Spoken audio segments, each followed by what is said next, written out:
বাঙালির সংস্কৃতিতে দুটো উৎসবের নাম বলুন তো, দুর্গাপুজো আর ঈদ, তাই না?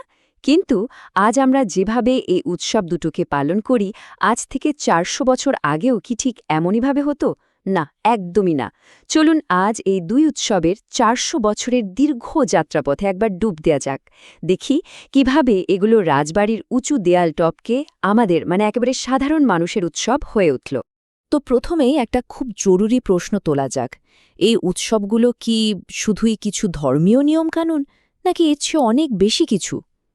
সত্যি বলতে কি, দুর্গাপূজা আর ঈদ দুটোই বাঙালির পরিচয়, ইতিহাস আর সমাজের এক একটা জীবন্ত দলিল। এটা শুধু ধর্মের গণ্ডিতে আটকে নেই, তার থেকে অনেক বড় এক সাংস্কৃতিক ব্যাপার। এই পুরো আলোচনা জুড়ে আমরা দেখব কিভাবে এই উৎসবগুলো আমাদের বাঙালি পরিচয়ের একটা অংশ হয়ে উঠল। তারপর দেখব কেমন করে এগুলো রাজা জমিদারদের হাত ঘুরে সাধারণ মানুষের কাছে পৌঁছালো, আর আজকের দিনে এই গ্লোবালাইজেশনের যুগে এর নতুন চেহারাটা ঠিক কেমন দাঁড়িয়েছে। আর হ্যাঁ, সব শেষে সংস্কৃতির ভবিষ্যৎ নিয়ে একটা বড়সড় প্রশ্ন রেখে যাব। দেখুন, বাঙালি হিন্দুদের জন্য সবচেয়ে বড় পার্বণ হল দুর্গাপূজা, আর বাঙালি মুসলমানদের জন্য ঈদ। তো চলুন আগে এটা একটু বুঝে নিই যে কিভাবে এই দুটো উৎসব কেবল ক্যালেন্ডারের দুটো তারিখ না হয়ে দুই সম্প্রদায়ের আত্মপরিচয়ের একেবারে ভিত হয়ে উঠল। এগুলো আসলে আমাদের সংস্কৃতির মূল পিলারগুলোর মতো। আচ্ছা, এবার একটু ইতিহাসের পাতা উল্টানো যাক। একটা খুব মজার ব্যাপার কি জানেন? দুর্গাপূজা হোক বা ঈদ, কোনোটারই শুরু কিন্তু সাধারণ মানুষের উৎসব হিসেবে হয়নি, বরং এগুলোর জন্ম হয়েছিল শাসক শ্রেণীর ক্ষমতা আর দাপট দেখানোর একটা বিশাল মঞ্চ হিসেবে। এই যে স্লাইডে দেখছেন প্যাট্রোনেজ পলিটিক্স, এর মানে হল পৃষ্ঠপোষকতার রাজনীতি। একদম শুরুর দিকে দুর্গাপূজা আয়োজন করতেন বড় বড় জমিদাররা, আর ঈদের জাঁকজমকও নবাবদের মহলেই সীমাবদ্ধ ছিল। আসল উদ্দেশ্য ছিল একটাই, সমাজের কাছে নিজেদের ক্ষমতা, টাকা পয়সা আর সম্মান জাহির করা। এটা ছিল একটা বিরাট স্ট্যাটাস সিম্বল। দুর্গাপূজার এই টাইমলাইনটা খেয়াল করুন, পুরো বিবর্তনটা কি দারুণভাবে চোখের সামনে চলে আসে।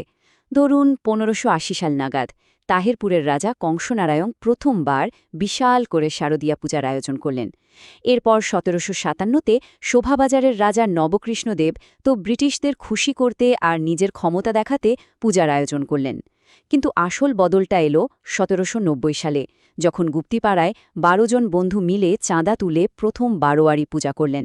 ব্যাস, ওখান থেকেই পূজা জমিদার বাড়ি থেকে বেরিয়ে সাধারণ মানুষের কাছে আসার রাস্তাটা খুঁজে পেল। আর আজ তো এটা ইউনেস্কোর বিশ্ব স্বীকৃতি পেয়েছে। ঈদের যাত্রার গল্পটাও কিন্তু খুব একটা আলাদা নয়। ১৬৪০ সালে ঢাকায় যে প্রথম শাহী ঈদগাহ তৈরি হয়, সেখানে ঢুকতে পারতেন শুধু নবাব আর তার কাছের কর্মকর্তারা। কিন্তু ধীরে ধীরে সিলেট, কিশোরগঞ্জের মতো জায়গায় সাধারণ মানুষের জন্য ঈদগাহ তৈরি হতে শুরু করল। ১৯ শতকে তো নবাবদের ঈদ মিছিল একটা দেখার মতো জিনিস ছিল, যেখানে সাধারণ মানুষের মধ্যে টাকা পয়সা বিলি করা হতো। আর তখন থেকেই কিন্তু ঈদের মেলা সাধারণ মানুষের উৎসবের একটা মুখ্য পর্যায় হয়ে ওঠে। এই স্লাইডের লেখাটা কিন্তু খুব গুরুত্বপূর্ণ। একবার ভাবুন, ১৮৮৫ সালে জেমস ওয়াইজ লিখছেন যে লক্ষা নদীর ধারে গ্রামের লোকেরা ঈদের নামাজ পড়তে তো এসেছেন, কিন্তু নামাজটা কিভাবে পড়তে হয় সেটাই ঠিকমতো জানেন না। এটা পরিষ্কার বুঝিয়ে দেয় যে আনুষ্ঠানিক ধর্মীয় আচার আচরণ সাধারণ মানুষের মধ্যে ছড়িয়ে পড়তে আর উৎসবটা সত্যি সত্যি সবার হতে বেশ খানিকটা সময় লেগেছিল। তাহলে ব্যাপারটা কি দাঁড়ালো? রূপান্তরটা একদম পরিষ্কার। সেকালে পৃষ্ঠপোষক ছিলেন জমিদার আর নবাব, উদ্দেশ্য ছিল ক্ষমতা দেখানো, আর সেখানে যেতে পারতেন কেবল সমাজের উঁচুতলার মানুষ। আর একালে পৃষ্ঠপোষক আমরা, সাধারণ মানুষ। উদ্দেশ্য হল শিল্প, সংস্কৃতি আর সবার সাথে মেলামেশা, আর অংশগ্রহণ সকলের জন্য খোলা। উৎসবের এই যে একটা গণতান্ত্রিক পরিবর্তন, এটাই হয়তো গত ৪০০ বছরের সবচেয়ে বড় বদল। আর যখনই উৎসব অভিজাতদের হাত থেকে বেরিয়ে এসে আমাদের সাধারণ মানুষের হয়ে উঠল, ঠিক তখন থেকেই জন্ম নিল বাংলার একটা অসাধারণ ধারণা, একটা ফিলসফি, যা আমাদের এই মিশ্র সংস্কৃতির একেবারে গোড়ার কথা।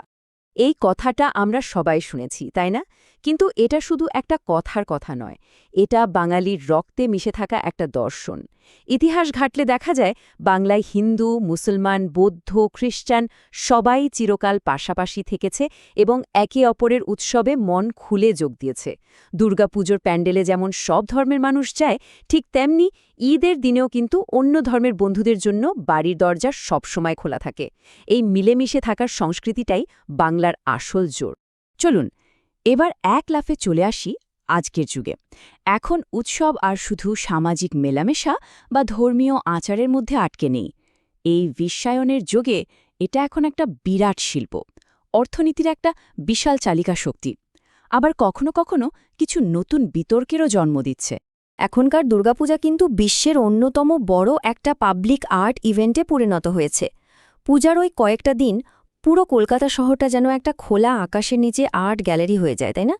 প্যান্ডেলে প্যান্ডেলে ঘোরাটা এখন আর শুধু প্রতিমা দেখা নয়, এটা যেন একটা আধুনিক আর্ট ফেস্টিভ্যালের মধ্যে দিয়ে হেঁটে বেড়ানোর মতো অভিজ্ঞতা। আর এর অর্থনৈতিক দিকটা একবার ভাবুন। ২০১৯ সালের একটা হিসেব বলছে পশ্চিমবঙ্গে দুর্গাপূজাকে ঘিরে যে ক্রিয়েটিভ ইকোনমি তৈরি হয় তার আকার ছিল প্রায় ৩২,৩৭৭ কোটি টাকা। ভাবা যায়, এটা তো অনেক ছোট দেশের মোট জিডিপির থেকেও বেশি।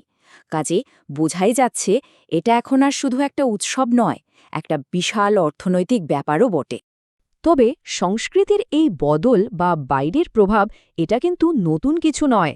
কি আশ্চর্য, তাই না? সেই ১৯ শতকের একজন লিখছেন কিভাবে কার্তিক ঠাকুরের মূর্তিতে তার চিরকালে কোকড়া চুলের বদলে অ্যালবার্ট ফ্যাশনের হেয়ারস্টাইল দেখা যাচ্ছে, আর পায়ে থাকছে ইংরেজি জুতো, গায়ে জ্যাকেট। তার মানে কি, সংস্কৃতির ওপর বাইরের প্রভাব বা এই বদলের প্রক্রিয়াটা অনেক দিন ধরেই চলছে। আর এই বদলের সূত্র ধরেই আজকের দিনে একটা নতুন বিতর্ক বা উদ্বেগের জন্ম হয়েছে। কিছু বাঙালির মধ্যে একটা চিন্তা কাজ করছে, যেটাকে বলা হচ্ছে নর্থ ইন্ডিয়াফিকেশন, মানে উত্তর ভারতীয় সংস্কৃতির প্রভাবে বাঙালির নিজস্ব আলাদা ঐতিহ্যগুলো হয়তো আস্তে আস্তে ফিকে হয়ে যাচ্ছে। এই স্লাইডের উদ্ধৃতিটা সেই উদ্বেগেরই একটা প্রতিচ্ছবি। একজন লিখছেন, এটাকে আর সাংস্কৃতিক আদান-প্রদান বলে মনে হচ্ছে না, বরং মনে হচ্ছে এটা একটা রিপ্লেসমেন্ট, অর্থাৎ আমাদের নিজেদের রীতির জায়গায় অন্য কোনো রীতি এসে ধীরে ধীরে বসে যাচ্ছে। এর কিছু উদাহরণও এখন বেশ স্পষ্ট। যেমন ধরুন, বলিউডের প্রভাবে করবা চৌথের মতো উৎসবের জনপ্রিয়তা বাড়ছে, বাঙালি বিয়েতে উত্তর ভারতীয় নিয়মকানুন বা গানের ব্যবহারও বাড়ছে, আবার দীপাবলিতে কালীপূজার থেকে ধনতেরাসে মুহূর্ত যেন বেশি করে দেখানো হচ্ছে। কেউ কেউ এটাও মনে করেন যে এই নতুন প্রথাগুলোকে অনেক সময় ভুল করে বাঙালির ঐতিহ্য বলেও চালিয়ে দেওয়া হচ্ছে। তাহলে মূল প্রশ্নটা ঠিক কোথায় এসে দাঁড়ালো? একদিকে ঐতিহ্যকে তার খাঁটি রূপে টিকিয়ে রাখার একটা চেষ্টা, আর অন্যদিকে পরিবর্তনের যে স্বাভাবিক স্রোত তাকে মেনে নেওয়া। সংস্কৃতির ভবিষ্যৎ পথটা ঠিক কোনটা? দুর্গাপূজা আর ঈদের এই ৪০০ বছরের লম্বা ইতিহাস কিন্তু আমাদের একটা জিনিস খুব পরিষ্কার করে শিখিয়ে দেয়। সংস্কৃতি কোনো জাদুঘরের সাজিয়ে রাখা স্থির জিনিস নয়। এটা একটা নদীর মতো, যা সব সময় বইতে থাকে, যা প্রতিনিয়ত বাঁক নেয়, নতুন স্রোতকে নিজের সাথে মেশায় আর নিজেকে বদলাতে বদলাতেই এগিয়ে চলে। তাই শেষ প্রশ্নটা এখানেই, ঐতিহ্যকে অবিকল বাঁচিয়ে রাখার চেষ্টা করা উচিত, নাকি এই যে নিরন্তর বদলে যাওয়া এই পরিবর্তন কি মেনে নেওয়াই সংস্কৃতির আসল ধর্ম? উত্তরটা হয়তো এক একজনের কাছে এক এক রকম হবে, তবে ভাবনার শুরুটা হোক এখান থেকেই।